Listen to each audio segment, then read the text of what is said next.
போனார் இல்லையா, ஒரு 25 வக்கீல் கூட்டு போயிருப்பாரா? திரும்பி வந்த பிறகு ஒரு 20 வக்கீலோட வந்திருப்பாரா? நீங்க பாத்தீங்களா அந்த காட்சிய? சிங்கிளா போறார், சோலோ பெர்ஃபார்மன்ஸ். பயம் இருந்தா, நான் எப்படியாவது நெருக்கடிக்கு ஆளாகிடுவேன் இருந்தா, அவர் கூப்பிட்ட உச்சநீதிமன்றத்துல 10 வழக்கறிஞர்கள் வரமாட்டாங்க.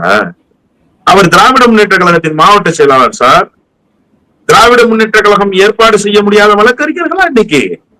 ஒரு பெரிய இன்ஃப்ராஸ்ட்ரக்சரே வழக்கறிஞர்களுக்காக வச்சிருக்கிற கட்சி. சோலோவா தானே போனாரு. யாரையாவது துணைக்கு கூட்டு போனாரா? உதவிக்கு யாராவது 1-2 இவருடைய பர்மனன்ட் அட்வொகேட்ஸ் இருந்திருக்கலாம், இல்லைன்னா நான் மறுக்க மாட்டேன்.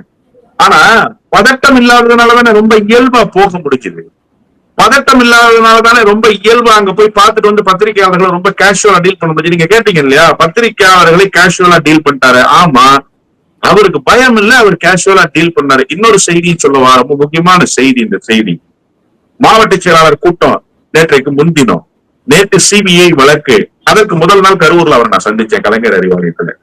1500க்கும் மேற்பட்ட திராவிட முன்னேற்ற கழகத்தினுடைய தொடர். அங்கேயும் ஒரு பத்திரிகையாளர் சந்திப்பு. கலைஞர் அறிவாலயத்துல வெயிட் பண்ணுங்க, வருவாருன்னு சொல்லிட்டாங்க. நான் கலைஞர் அறிவாலயத்தினுடைய தனிப்பட்ட உறவின் காரணமா அவர் நான் சந்திக்கிறதுக்கு போனேன். உடனே இதுக்கு ஒரு முடிச்சு போடலாம், அதனாலதான் தமிழ்ல உட்கார்ந்துகிட்டு செந்தில் பாலாஜிக்கு சப்பை. இந்த நேர்காணலுக்கு நீங்கள் அழைக்கிறவரை இப்படி நீங்க அழைக்க போறீங்கன்னு எனக்கு தெரியாது. இந்த நேர்காணல்ல நான் பேச போறேன்னு எனக்கு தெரியாது. இதுதான் யதார்த்தமான உண்மை.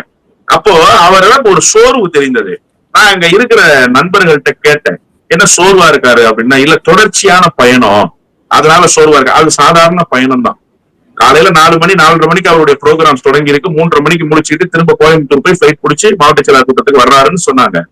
அந்த சோர்வு கூட அவருக்கு சிபிஐ கிட்ட போகும்போது இல்லையே சார்.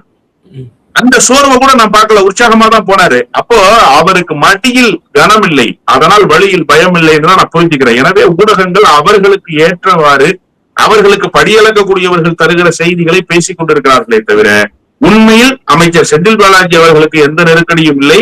அவர் கேட்ட கேள்விகளுக்கு பதில் சொல்லிட்டு வந்திருக்கிறார். தெரியாது என்று சொன்னாலுமே கூட அவர் சம்பந்தப்பட்டிருக்கிற செய்திகளில் பதில் சொல்லி இருக்கிறார் என்பதுதான் யதார்த்தமான உண்மை.